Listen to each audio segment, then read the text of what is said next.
sommet de l'élevage. Donc cette année, on sera encore au sommet de l'élevage. On sera au hall 2 dans la rubrique du lait, d'accord? On est au stand D128. Donc si vous êtes agriculteur et que vous souhaitez valoriser votre lait, n'hésitez pas à passer nous voir. Bonjour, je suis Fabien de la SARL Gris, donc constructeur en France de machines à glace à l'italienne, de turbines à glace, machines à sucette glacée aussi, d'accord? Donc on fabrique tout ce qui est matériel qui va permettre de valoriser son lait. Je suis aussi auteur du livre Glace à la ferme, d'accord? Glace à la ferme, c'est un bouquin, c'est un guide complet pour ceux qui voudraient avoir des renseignements, se renseigner sur la valorisation de son lait, d'accord? Vendre son lait beaucoup plus cher. Et ça marche aussi pour les fruits, d'accord? Si vous êtes producteur de fruits, ben c'est pareil. Comment vendre vos invendus, c'est là-dedans, d'accord? Glace à la ferme. Donc ce petit bouquin-là, il est sur Amazon, ça vaut une dizaine de balles, d'accord? Donc je vous laisse voir la photo comme ça pour le reconnaître. La valorisation du lait, qu'est-ce que c'est? La valorisation du lait, ça va permettre de vendre, au lieu de vendre son lait à 45 centimes à la coopérative, et ben ça va permettre de le monter jusqu'à 9 € le litre de lait, d'accord? 9 € le litre de lait, c'est sûr que ça fait presque rêver. Bon, bien sûr, il y a des frais derrière, d'accord? Il y a du matériel, il y a du temps, d'accord? La ressource humaine, et elle est là aussi, ok? Mais c'est une bonne méthode, d'accord? Pour transformer une partie de son lait. En général, les agriculteurs font 5 000, 10 000 litres de lait qui transforment en glace, d'accord? Certains gros trucs qui sont spécialisés là-dedans font plus de 100 000 litres de lait, d'accord? Donc, et pour ceux qui pensent que c'est pas possible de faire ça, nous, on a un client qui fait 1 million de litres de glace par an, d'accord? Donc, c'est pas les chiffres qu'il faut voir, d'accord? Après, ça va dépendre du mode de distribution. La plupart du temps, les gens font en lieu local, d'accord? Le but, c'était ça, c'est vraiment travailler en local. Donc, utiliser des produits locaux. Bon, le sucre, tout ça, d'accord, le lait, sa crème, les fruits du jardin ou des alentours, d'accord, c'était pas, voilà.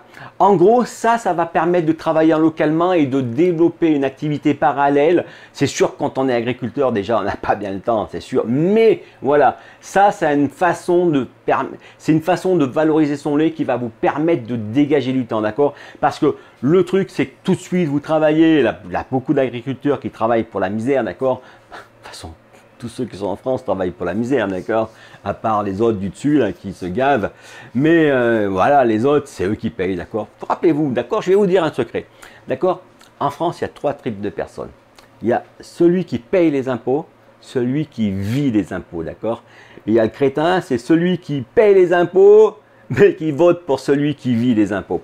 Ok? Donc, n'oubliez pas ça, d'accord? Il n'y a pas tout ce bordel qui nous font diviser plein de gens, d'accord? Là, toi, t'as une fille, mais t'as une quéquette. Toi, t'as pas de quéquette. Là, t'as les yeux bleus, l'autre, t'as les yeux rouges. D'accord? Non, ça, on le laisse tomber. Il y a celui qui paye des impôts et celui qui vit des impôts, d'accord? N'oubliez pas. Donc, c'est une méthode qui va vous permettre de travailler en local avec les restaurateurs, avec les magasins du coin. Ça va vous permettre d'écouler votre lait beaucoup plus cher. D'accord? Donc, c'est vrai qu'une glace, c'est quoi? C'est du lait, du sucre, de la crème, des trucs que vous pouvez faire carrément vous-même. Bon, le sucre, non, d'accord, mais... Donc, la glace, c'est un produit, en fait, à forte valeur ajoutée. C'est à forte valeur ajoutée si vous le faites, d'accord? Parce que si vous utilisez la méthode qui existe, d'accord? En fin de compte, il y a 2 méthodes. Il y a la méthode où vous, à partir d'ingrédients, vous allez construire et concevoir votre glace, d'accord? Ça, c'est notre méthode, ok? Et bien sûr, il existe d'autres méthodes, des méthodes un peu chimiques, industrielles, où tu fais rentrer du lait de l'étranger. Parce que je rappelle que ça, c'est quoi? Dedans, c'est de la poudre de lait, c'est de la poudre de crème, tous ces trucs-là, d'accord? Tout ce que vous allez pouvoir faire, vous, au lieu d'acheter de la poudre et de le mettre dedans, vous allez pouvoir concevoir une vraie glace artisanale. Parce que il y a beaucoup de mecs, il y a des glaciers qui se battent là-dessus, d'accord? Parce que utiliser des poudres, c'est pas être glacier, d'accord? Il n'y a pas besoin de diplôme pour ça, ok? Donc, il existe 2 méthodes. Il y a la méthode locale et il y a la méthode où on fait venir des produits d'étrangers, d'accord? Parce qu'en France, il n'y a pas franchement ça, d'accord? Du coup, voilà, soit ça vient de Hollande, soit ça vient d'Italie. Ok?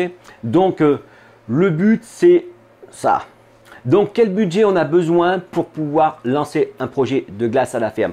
En fin de compte, ce n'est pas si important que ça, d'accord? On peut vraiment démarrer pour des petites quantités. Je parle d'une centaine de litres par jour. Il nous faut un pasteurisateur, une turbine. Le pasto, c'est ce qui coûte le plus cher, d'accord? Après, il faut un surgélateur et une armoire de stockage, d'accord? Et une formation, il faut compter moins de 2000 € pour pouvoir avoir tout ça, d'accord? Voilà, donc si jamais vous voulez en savoir plus sur le projet de glace à la ferme, si vous êtes sur Clermont-Ferrand, eh ben, passez nous voir, d'accord? Je rappelle qu'on est au Hall 2, stand D128. Voilà, allez, je vous retrouve bientôt pour une prochaine vidéo.